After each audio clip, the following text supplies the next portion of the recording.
like the scar of age, written all over. Hey guys, welcome back to my 3-part manga tutorial series. In today's video, I'll be showing you guys how to composite the manga.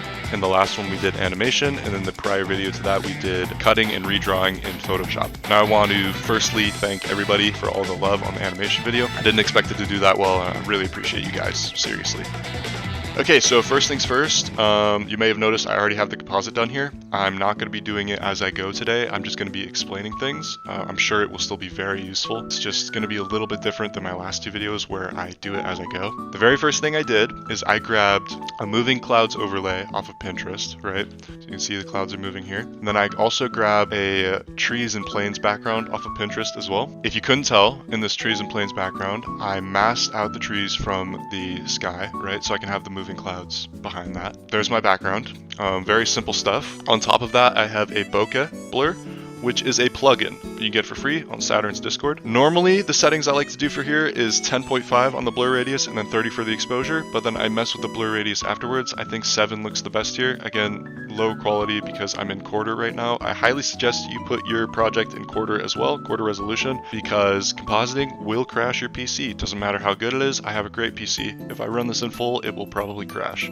Next off, I have the typical drop shadow stuff. Basically, what this does right here, you need to put drop shadow, set matte, and CC composite. It allows you to control a character layer shadow on top of your character. The settings you need to worry about here, first and foremost, CC composite, make sure this is on multiply, and make sure that RGB only is turned off. Next thing you need to do is go to drop shadow and make sure that shadow only is clicked on. Now you can mess with the opacity, the distance, the softness, and the direction. These will all just change like where your shadow is, how strong it is, how soft it is, and then, you know, the angle of it. After that, I've duplicated this layer, and I'll show you what I did. Duplicate this layer, I put a deep glow on it, something like this, and then I set the opacity to 100, turn the deep glow down a lot, and then I'll pre-compose this, like so, and put an unmult on top of it, which will create this glowing edge, right, where the light is coming from. Now here is what that looks like when I've messed with the settings a little bit and made it look a little bit better. Let me go ahead and turn these off and explain them as I go. This is what you should have by now.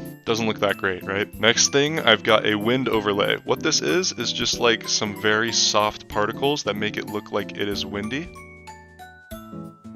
Kind of like dust, but a little bit different than dust. You can obviously tell that the wind is blowing in a certain direction, right? So I've got that overlay on top. Next thing is optical flares. Now, these should be intuitive. I'll explain how I did them. My lighting is obviously coming from the top left and obviously ends in the bottom right. So I pinpoint my optical flare to the top left and I put the middle point in like the middle. Usually have it move throughout the scene, right? Just so it's like a little bit more alive. I added another flare that you don't really need to add. This one's just like in the middle of the screen. I thought it looked good. You don't need to do that at all. Next thing is creates God rays. Now, if I turn this on, you'll see light come from these masks. I put masks on the adjustment layer because create God rays without masks looks awful. Pretty much what this does is it creates light rays, and this only really looks good on linear scenes. I don't think it looks good most of the time, but on linear composited scenes it does look good. If you create masks like this and make sure to feather them and turn down, the exposure is usually at like 5, which you think this is just awful. You need to turn that down a lot. To your liking, obviously. Mine's at 0.92. That's the only setting I mess with when it comes to this. Now the next thing is an S_ gradient. I'll show you exactly how that works. S_ gradient. You put this grad only to molt, and then you change this bottom point to where, you know, your shadows are, and this top point to where your lights are. And then you can change the brightness a little bit to your liking, obviously. So that's what I've got. See it here. This is after I've messed with the settings a little bit. Right here I have a tritone. This is going to be a very, very slight yellowish tint. You don't need to do this, but I thought it made the scene feel more realistic. Now this one is going to take me a while to explain. This is my CC layer. It does a lot of the heavy lifting for me, as you can tell. Lumetri color, I just have it on. I didn't mess with any of the settings, but there's a ton of settings you can mess with here. For color correction, I just don't have time to be explaining all of them today. The next one is unsharp mask. Usually I have the amount set from anywhere from 5 to 10 and the radius set from anywhere from 35 to 45. This is what I settled on, 7 and 38. Now we've got film convert nitrate. This one's another tricky one to explain. It looks very daunting at first. Again, this is another plugin, so if you don't have it, it's okay. This doesn't do a lot for me. Here I can show you it without. This This is it with, without, with, without, with. Doesn't do a lot for me. I usually disable the grain and then I mess with the film chroma and the film luma. And then the last thing I mess with is the film stock, which mine is set to this third option. The rest of these settings I wouldn't really worry too much about, at least right now. There's a lot you can do with that, but too much to explain. Magic bullet looks.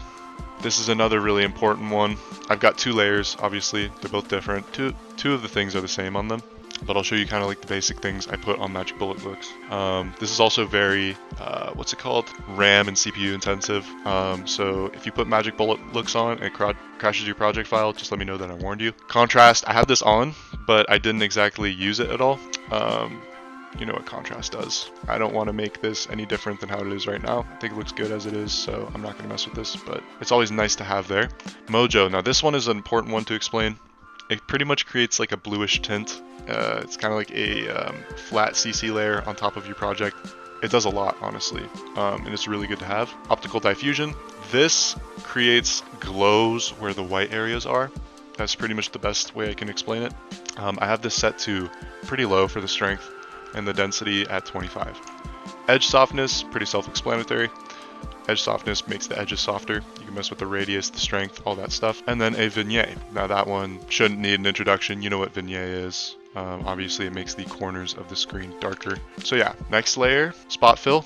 Again, nice to have, but I don't have anything done with this. I just have it put on. It will create kind of brights where the whites are. LUT, I have this set to fall is here and a strength of 66%. It is like another solid CC layer on top of whatever else you've got going. You can kind of see here, just changes the colors of the scene. Colorista, I messed with a couple settings here, but this is too much to explain. Pretty much what Colorista does is it allows you to manipulate the shadows, the midtones, the highlights, hue and saturation, all that stuff, and whatever color you want to pop out more. So say for example, I wanted yellows to pop out more.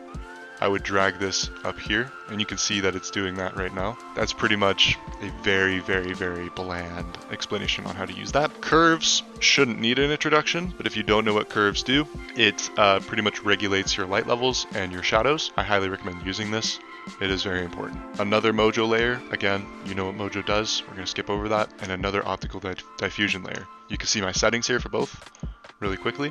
And that is it for the base CC. Now after that, I've gone ahead and obviously done like a quick zoom out. Here's my graph for that. This is what that would look like with the zoom out.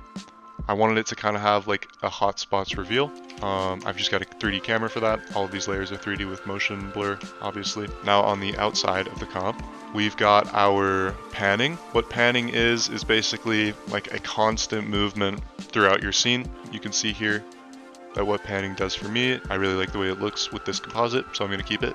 Uni heat wave. This is also really important. It makes the scene feel a lot more alive.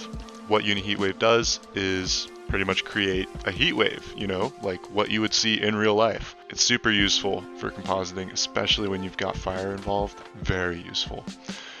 Next, we've got the hotspots revealed. Obviously, this is just like kind of an opacity reveal here. I have it set to 1 and then going to 0 right here where the keyframe ends. And that's it. The flicker I didn't keep, so that's pretty much it. We'll go over these panning settings really quickly. You can see I just have S shake here with an amplitude of 0.1 and a frequency of 1.1. Those are the only settings I changed.